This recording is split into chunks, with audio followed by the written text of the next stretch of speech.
ఆకాశంలో ఎగురుతున్న పక్షుల్ని ఎవరు చేశారు?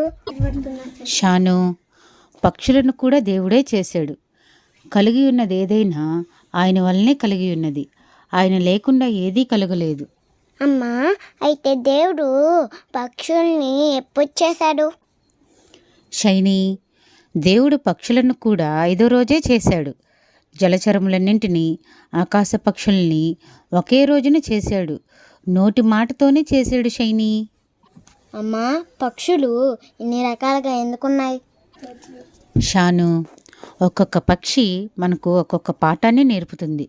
ప్రతి పక్షి దేవుణ్ణి తన స్వరముతో పాడి స్తుతిస్తుంది. దేవుని గొప్పతనము మనకు తెలియజేస్తాయి. అమ్మా, పక్షులు కూడా దేవుని మాట ఉంటాయా? అవును షైనీ, పక్షులు కూడా